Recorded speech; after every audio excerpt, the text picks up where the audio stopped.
Sup nerds.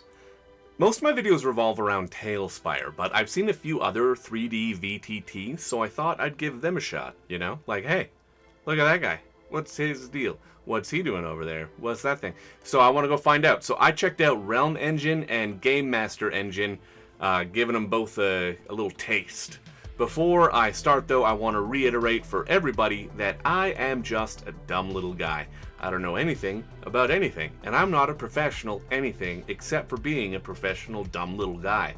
So, if it looks like I can't figure something out in these programs, don't take it to mean that the program is difficult. Please interpret my inability to do the thing as just that. Just a dumb little guy stomping around in a playground, and maybe he should wear a helmet before he hurts himself. Alright, here we go. Realm Engine is a passion project started a few years ago by a single developer out of Australia named Blake Johnson. As he's building the entire program himself, it's like any other individual creative project. He devotes what time he can to it, which sometimes means full-throttled, nightly ambitious work, and sometimes lengthy breaks while he focuses on life. The guy works full-time as a game dev and is managing this project in his free time, and the progress that he's made so far is incredible. I chatted with him a bit about his project, and I'm really excited to see where this goes.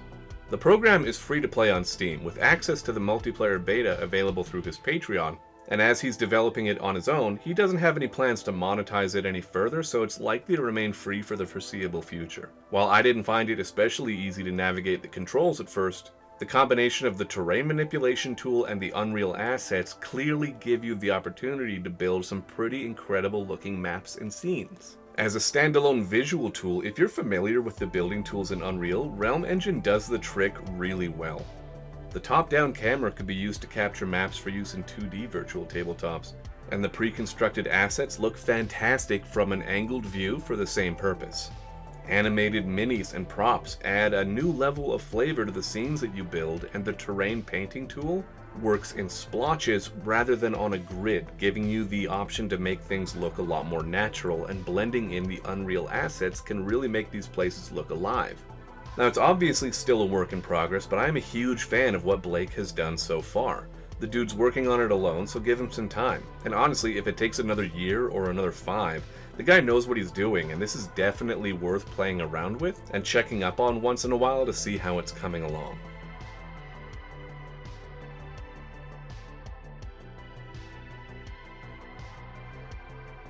Game Master Engine also started with a single developer, as well as a few volunteers, and a second developer has teamed up with him in the last year. As a result, GME is a little bit further along in development. Having spoken with Dan about his game, they've got a tentative plan to change from an early access game to a 1.0 release sometime next year. GME has a free-to-play player version and a for-purchase GM version that can host games that players can join. He's got a few things that he's hoping can be included in that 1.0 release. Custom mini importing to bring in your own models. Now, this already exists in their game to a certain extent. If you have the files for a custom mini, you can load them into your game files. The only issue there is that your players will need to do the same, because you'll only be able to see the mini if you have the files installed. It's comparable to Tailspire mods requiring all players to have the mods to see the associated minis. A mini maker, which, and I don't say this lightly, but when I read this, a little bit of pee came out, because this would be pretty great.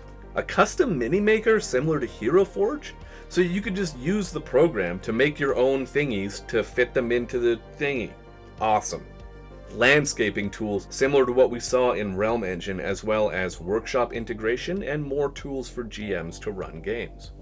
The controls in GM Engine were nearly identical to those in Realm. Both games used the same rotation widgets as Unreal. It's kind of an industry standard thing, but because I'm not a game dev or whatever, remember, just a dumb little guy, I kind of felt like a chimp trying to put a puzzle together.